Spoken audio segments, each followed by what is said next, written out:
The Igbos have a proverb. They say that when you find a pregnant goat, or any goat for that matter, dead in the yam barn, it did not die of hunger.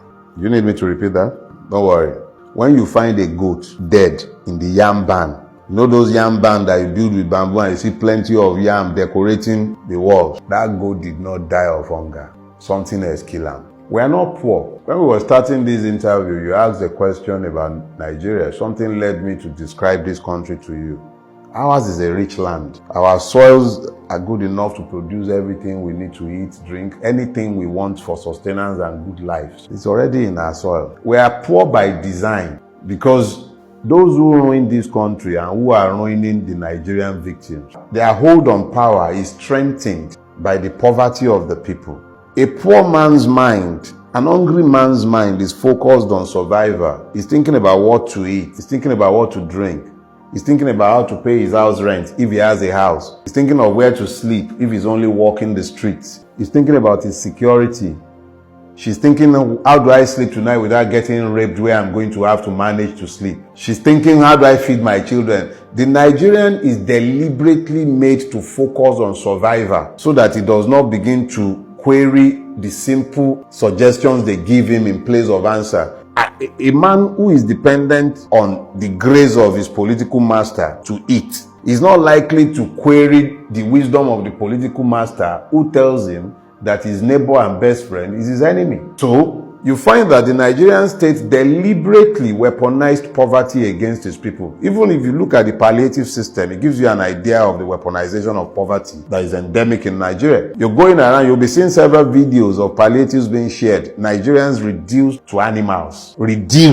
Scooping rice with sand, and we are not declared to be at war yet. You see Nigerians scooping food, hot food, off boiling pots, reduced to animals in a country where people are flying private jets all over the place. Reduced. You see young men reduced to beggars. So in essence, the leadership. It is leadership. It is the system, the governance system, and please stop using the word leadership. Just say ruiners. Look, if you want to be kind to Nigerian ruiners, call them rulers. Rulers are fixed in the moment. It's always about holding on to power. It's about maintaining hold on power. Those are rulers. Their job is to maintain themselves in power. And that's what Nigerian ruiners are. You can't call them leaders. Leaders see a destination in their mind. When they close their eyes, they can see destinations and they lead people in the direction of their vision. What is the vision governing anybody in Nigeria? None. We're sitting down conceiving of a new road project. By the time you are done conceiving, you find that even the concept is already outdated and obsolete. You are building rail lines that are only fit for the 1960s and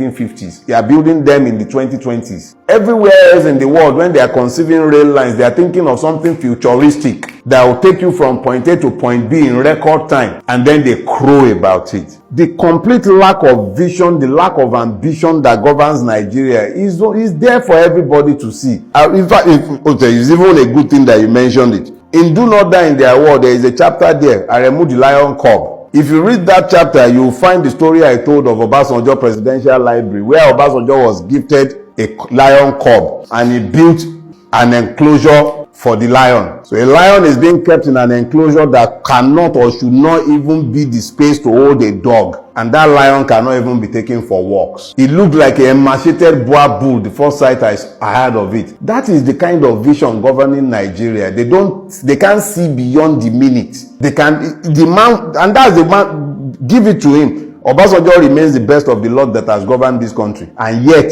the very best of the lot that has governed Nigeria, the extent of his vision when he was given a lion cub was to build an enclosure there is no more than about 3 by 3 square meter for a lion. Who is going to walk that lion? How is that lion going to get any exercise? Inside the concrete cage. That is the vision governing Nigeria. They cannot see beyond the moment. Pimpish imagination, all of them. What have they built? What do you see in Nigeria that is futuristic outside of their greed? But the realness doesn't stop, if I use your words, the realness doesn't stop you from opening business, getting clients, getting customers, or doing what you need to do as an entrepreneur to build it. You see, that is the error right there. Let me take on the toga of the entrepreneur now. Sometimes you don't even have power for days at a time. You're running a business and it is your job to provide energy supply, power supply to your own business. Are you a power company or a tailor? Are you an hairdresser or a power company? And then you have to go and buy petrol at that outrageous amount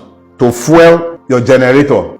Am I a power company? Is that not part of what the government should do? I have Megad permanently. Look, the failure of governance, when I tell you that the poverty is systemic and is deliberate, it sounds highfalutin. We're supposed to be a capitalist country, are we? Or are we communist? We're capitalists. What is the meaning of capitalism? It means that capital is present in the place. You have access to credit. Where is the access to credit in Nigeria? There is no Nigerian bank today that can offer you a loan for less than 20-something%. What business are you going to do at 20-something% that you can pay the bank? What business? What are you going to do unless you are trading? Since when did trading become a productive part of our economy? How many people can you employ in a trading business? Manufacturing is the backbone of any economy. You have to have a manufacturing base. Even if it's an agric economy base, you still have to find a way to work in there. Where is the capital? Where is power? Where are the infrastructures? Where are they? But in the same system, we have those that made it, that created wealth. What kind of wealth are they creating? Gambling, Bet Naija, Screw Naija, Gamble Naija. Successful entrepreneurs. Like which one? Like Dangote, monopolists. Who create monopolists like the one that they were busy? Oh, okay, yes, with his new refinery, have you? Very beautiful refinery, churning out millions of barrels of petrol every day. Buhari went and commissioned it, and we were afflicted by life proceedings for hours on end on the day in question. We are a nation of liars. They have created rent seekers who make money from the putrefied system. They erect toll gates based on monopolies. So they make money, and then you're pointing at them as though that is available to everybody else. Look, young people have been reduced to gamblers, prostitutes, Uber drivers. You know how many graduates are driving Uber in Lagos and everywhere else? Because it's about the only way they can become self-employed without being dependent on the system for their livelihood. The easiest way to become self-employed in Lagos is to be able to buy a Corolla. So you buy a Corolla and you become a Uber driver. And then you have to start dealing with the madness of the Nigerian police and all the multiple checkpoints that the state has created to fleece you even more.